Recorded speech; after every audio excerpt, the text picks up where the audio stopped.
வணக்கம் நண்பர்களே. நம்மளுக்கு ஒரே கோல் என்ன அப்படின்னா, இந்த ரயில்வே எக்ஸாமில் தமிழக மாணவர்கள் அதிக நபர்கள் பாஸ் பண்ணணும். அதே ஒரே கோல். இன்றைக்கி என்ன பார்க்க போகிறோம் அப்படின்னா, railway NTPC exams graduate level already நம்ம பார்த்துருக்கோம். கிராஜுவேட் அண்ட் அண்டர் கிராஜுவேட், இப்போ அண்டர் கிராஜுவேட் லெவல் கொடுத்துருக்காங்க. இதனுடைய எக்ஸாம் பேட்டர்ன் என்ன அப்படின்னா, CPT1 ஃபர்ஸ்ட் ஸ்டேஜ் எக்ஸாம் வந்து GK 40 question, maths 30 question, reasoning 30 question, மொத்தம் 100 கொஸ்டினை 90 நிமிஷம் எழுதணும். கிராஜுவேட் லெவலுக்கு இதே பேட்டர்ன் தான்.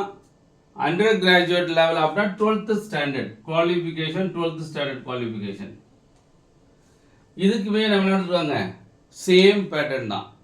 நிறைய பேர் என்ன கேட்குறீங்கன்னா, சார் பேட்டர்ன் சேமாக இருக்குது, கொஷின்மே சேம் ஸ்டாண்டர்டாக இருக்குமா அப்படின்னா, மோராலஸ் கொஞ்சம் வித்தியாசமாக இருக்கும். எப்படி இருக்குன்னா, இது கிராஜுவேட், இது 12th ஸ்டாண்டர்ட்னால ஸ்டாண்டர்ட் வைஸ், அதாவது கிராஜுவேட் படிச்சிங்களாக்கும் ஒரு கொஞ்சம் டஃப்பான கொஷின் ஆகும். அண்டர் கிராஜுவேட் 12th ஸ்டாண்டர்ட் கொஞ்சம் ஈஸியாகவும் கேட்குறதுக்கு வாய்ப்பு இருக்குது. அதனால் போர்ஷன் ரெண்டுமே சேம் போர்ஷன் தான். சில பேர் என்ன கேட்குறாங்க, சார் நான் என்டிபிசி கிராஜுவேட் லெவல் படித்தனாக்கும் அண்டர் கிராஜுவேட் லெவலுக்கு அதே போர்ஷன் தானா, இல்லை மெயின் எக்ஸாமுக்கு அதே போர்ஷன் தானா, நான் ரயில்வேக்கு ஒரு வட்டம் படித்தா போதுமா, இல்லை எல்லாம் நிறைய வட்டம் படிச்சுட்டே இருக்கணுமா, இந்த மாதிரி தான் சொல்கிறாங்க. நான் ஆல்ரெடி சொன்னது தான், நீங்கள் எந்த ஒரு வேலையிலும் இல்லாமல் எனக்கு கவர்மெண்ட் வேலை மட்டும்தான், நான் ஃபுல் டைம் படிக்க போகிறேன் அப்படின்னா, அதுக்கு ரெகுலராக ரயில்வே எஸ்எஸ்சி எல்லாமே படிக்கணும். சார் நான் டிஎன்பிசி படிச்சுக்கிட்டே இருக்கேன், எனக்கு ரயில்வே மட்டும் போதும் அப்படின்னா, நீங்கள் ஒரு வட்டம் படித்தா போதும். நீங்கள் வருஷம் மூலம் படிக்க வேண்டிய அவசியம் கிடையாது. யாருக்கு டிஎன்பிசி ஆல்ரெடி படிச்சுக்கிட்டு இருக்கேன், எனக்கு டிஎன்பிசி ஒரு கோல் இருக்குது, பட் எனக்கு டிஎன்பிசி எனக்கு லேட்டாக காரணமாக நிறையா லேட் ஆகிட்டே இருக்குது, வாங்க முடிய மாட்டுது, நிறையா போர்ஷன்ஸ் இருக்குது, நிறையா சிலபஸ் மாறிக்கிட்டே இருக்குது. சிலபஸ் அப்படின்னா மொதல் எக்ஸாமில் கேட்ட தமிழ் கொஷின் இது அடுத்த எக்ஸாம் கொஞ்சம் வேற மாதிரி இருக்குது, அதனால் எனக்கு வேறு ஆப்பர்ச்சுனிட்டிஸ் கிடச்சிச்சின்னா, ஒரு வாய்ப்பு கிடச்சிச்சின்னா நான் அடுத்த வேலைக்கு போகிறதுக்கு ரெடியாக இருக்கேன் அப்படின்னு சொல்லக்கூடிய டிஎன்பிஎஸ்சி படிக்கக்கூடிய நண்பர்கள் இருந்தீங்கன்னாக்க, நீங்கள் ரயில்வே எக்ஸாமுக்கு CPT1 CPT2 ரெண்டு எக்ஸாமுக்கு ஒரே கிளாஸ் அட்டன் பண்ணால் போதும். தனித்தனியாக நீங்கள் படிக்க வேண்டிய அவசியம் கிடையாது. உங்களுக்காக ஸ்பெஷலாக கிளாஸ் எடுக்கிறதுக்கு டிஎன்பிசி படித்து கொண்டிருக்க நபர்களுக்காக, நீங்கள் ரயில்வேக்கு வேலைக்கு வரணும்னு சொல்வதற்காக தனியாக டிஎன்பிசி படிக்கிறவங்களுக்கு மட்டும் தனியாக கிளாஸ் எடுத்துக்கிட்டு இருக்கோம். அவங்களுக்கு மேத்ஸ் ரீசனிங் மட்டும், ஏன்னா ஆல்ரெடி நீங்கள் ஜிகே படிச்சிருப்பீங்க, நிறையா படிச்சிருப்பீங்க. ஜிகே ரயில்வே ஜிகேமே நீங்கள் படிச்சது மோரல சேம் தான், கொஞ்சம் மட்டும்தான் எக்ஸ்ட்ரா படிக்க வேண்டியிருக்கும். இப்போ ஜிகே பற்றி உங்களுக்கு பிரச்சனையே இருக்காது. அதனால நாங்கள் என்ன செய்கிறோம், டிஎன்பிசி படிச்சுருக்க நபர்களுக்கு ஒரு வழிகாட்டணும். அவங்களுக்கு நிறையா பேருக்கு டிஎன்பிசி படிச்சுக்கிட்டே இருக்காங்க, ரயில்வே பற்றி ஒன்றுமே தெரிய மாட்டேது, ரயில்வே ரொம்ப கஷ்டமாக இருக்கும் அப்படிலாம் ஃபீல் பண்ணுறீங்க. கண்டிப்பாக நீங்கள் டிஎன்பிசி படிக்கிறீங்க அப்படின்னா கண்டிப்பாக ரயில்வே எக்ஸாம் ஈஸியாக தான் இருக்கும். மேத்ஸு படிக்கணும், கணக்கு ரொம்ப ரொம்ப ஈஸியான கொஸ்டினாக தான் வரும். ஆனால் இந்த கணக்கை பார்த்தாலே சில பேருக்கு பயந்து ஓடிடுவாங்க. நான் 10th தான் மேத்ஸ் படித்தேன், அப்புறம் பூரா பிகாமு, பிபிஏ, பிஏ, அப்புறம் சுவாலஜி, பாட்டனி தான் படித்தேன், சயின்ஸாக தான் படித்தேன், அதனால் மேத்ஸ் பார்த்தாலே பயமாக இருக்குது, அதனால தான் நான் ரயில்வே எக்ஸாமுக்கோ எஸ்எஸ்சி எக்ஸாமுக்கு நான் படிக்கலை அப்படி நினச்சிங்கன்னா நீங்கள் நினைப்பது தவறுன்னு அர்த்தம். ஏன் அப்படின்னா, கொஷின் ரொம்ப ஈஸியாக 9th question, 8th question, 10th question இப்படி தான் இருக்கும்.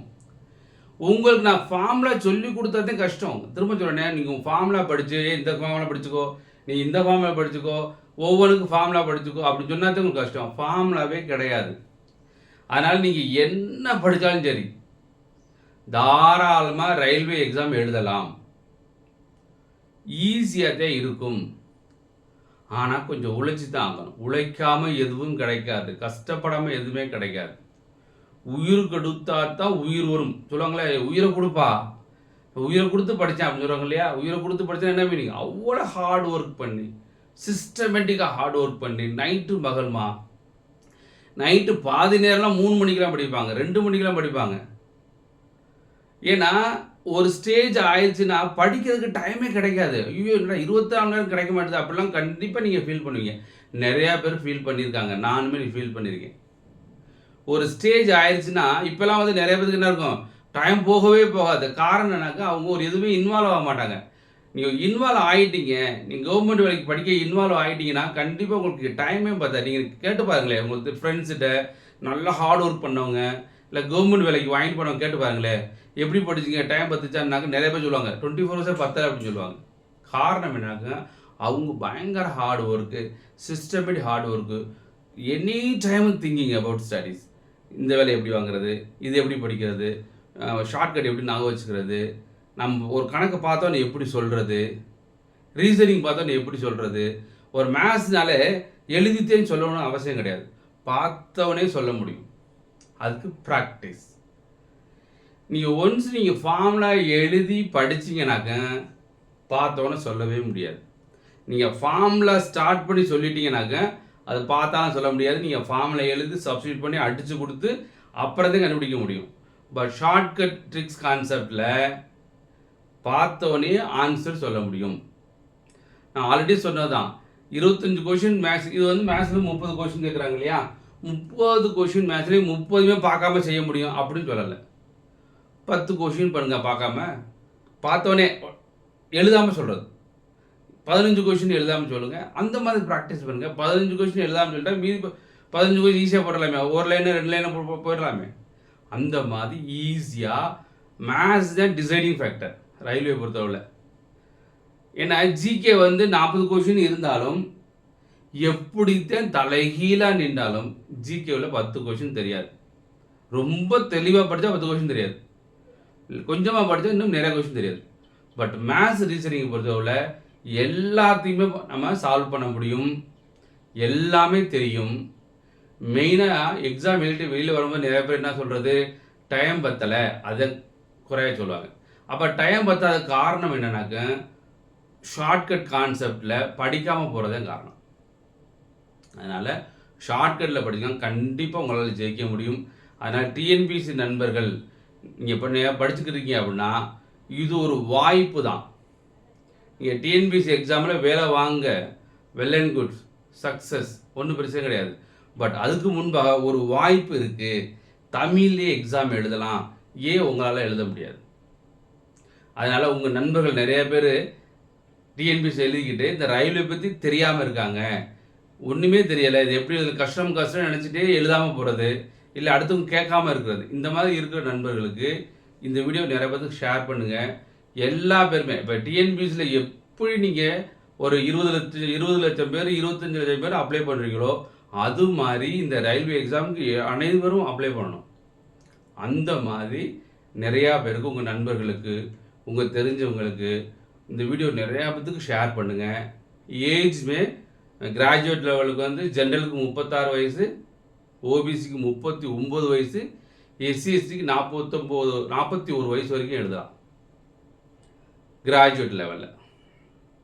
அது மாதிரி ஏஜ் ரிலாக்ஸேஷன் நிறையா இருக்குது இந்த வருஷம். ஏன்னா கொரோனாவில் 3 வருஷம் எக்ஸாம்ஷன் கொடுத்துருக்காங்க.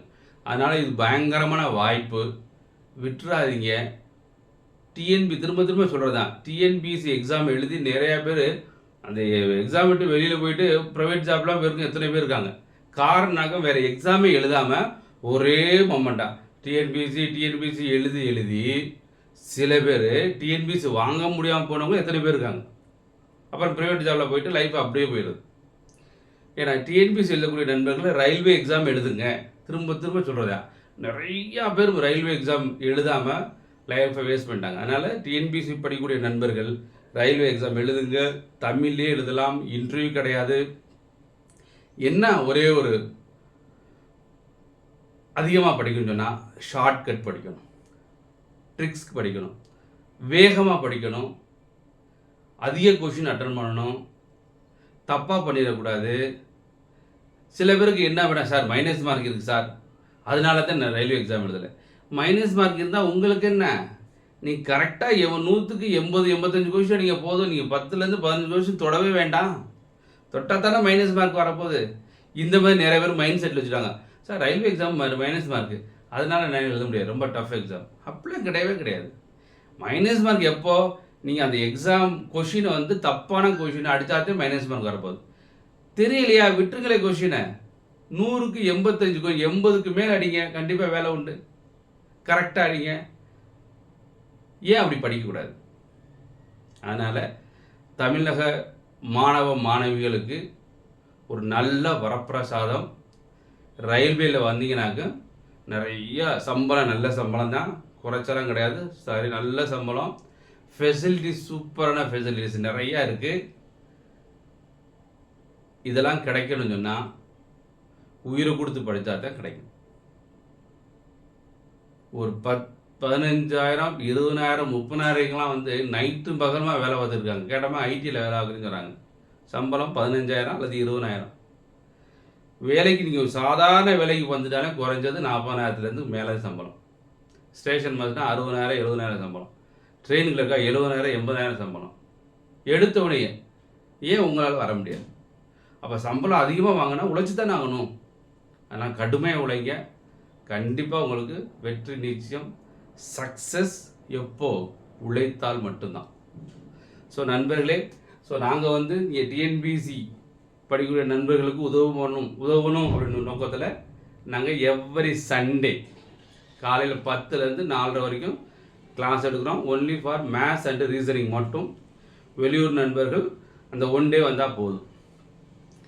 ரெகுலராக வரணும் அப்படி அப்படிங்கன்னா வாரத்தில் 3 நாள் டிஎன்பிசி படிக்கிறவங்களுக்கு மட்டும் ஈவினிங் 4:30 to 6 அவங்களுக்கு கிளாஸ் எடுத்துகிட்ருக்கோம். மேத்ஸ் ரீசனிங் மட்டும்.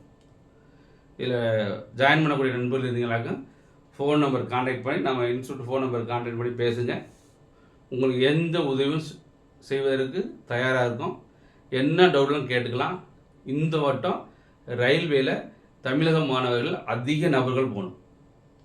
நிறைய பேர் வந்து யூனியன் வச்சுருக்காங்க, அதானே? நிறைய பேர் வந்து ஒவ்வொரு ஏரியாவிலையும் யூனியன் வச்சுருக்காங்க. அதில் வந்து நம்ம நம்பரையும் நிறையா வச்சு நிறைய பேருக்கு கொடுத்து பேசுகிறாங்க. அந்த மாதிரி நபர்கள் இருந்தீங்கன்னாக்க தாராளமாக இந்த வீடியோவை பார்த்து நிறையா பேர்த்துக்கு ஹெல்ப் பண்ணுங்கள். உங்கள் யூனியன் இருப்பீங்க இல்லையா, உங்கள் ஏரியாவில். இப்போ வீட்டுலாம் தெருவுலாம் வந்து யூனியன் வச்சுருக்காங்க. அப்புறம் நிறையா union, different type of union இருக்குது. அந்த யூனியன் நபர்களுக்கு நீங்கள் உதவி பண்ணணும் அப்படின்னா இதை மாதிரி அப்ளை பண்ண சொல்லுங்கள். நிறையா ஹெல்ப் பண்ணுங்கள். காலேஜ் நண்பர்கள் இருந்தீங்கன்னாக்கா முக்கியமாக அது காலேஜ் நண்பர்கள்னு ஒரு வீடியோ போட்டேன். என்ன வீடியோனா, செகண்ட் இயர் படிச்சுக்கிறீங்கன்னா தாராளமாக நீங்கள் அப்ளை பண்ணலாம். Under graduate level degree second year. ஏன்னா 18 வயசு முடியணும் இல்லையா? அப்போ 18 வயசு முடியணும்னு சொன்னால் செகண்ட் இயர் படிக்கணும். அப்போ 18 வயசு முடிஞ்சு அப்படின்னா நீங்கள் தாராளமாக அண்டர் கிராஜுவேட் எக்ஸாம் எழுதலாம். அவங்களுமே அப்ளை பண்ணலாம். நீங்கள் காலேஜ் படிச்சுக்கிறீங்க அப்படின்னா தாராளமாக அப்ளை பண்ணி எக்ஸாம் எழுதலாம். அந்த மாதிரி வாய்ப்பெலாம் இருக்குது. அதனால் இந்த வீடியோ நிறைய பேருக்கு ஷேர் பண்ணுங்கள். இந்த வீடியோ பிடிச்சிருந்தா நம்ம சேனலில் சப்ஸ்கிரைப் பண்ணுங்கள், லைக் பண்ணுங்கள். மறந்துடாதீங்க, சப்ஸ்கிரைப் பண்ணுறீங்களோ லைக் பண்ணுறீங்களோ அது உங்களுடைய பர்சனல் மேட்ரு. ஆனால் மறந்துடாமல் இதை நிறைய பேருக்கு ஷேர் பண்ணுங்கள். உங்கள் மூலயமா அதிக நபர்கள் பயனடையணும். நம்மளுக்கு ஒரே கோல் என்ன அப்படின்னா, இந்த ரயில்வே எக்ஸாமில் தமிழக மாணவர்கள் அதிக நபர்கள் பாஸ் பண்ணணும். அதே ஒரே கோல். நன்றி நண்பர்களே. நன்றி, வணக்கம். வெற்றி பெற வாழ்த்துக்கிறோம். நன்றி.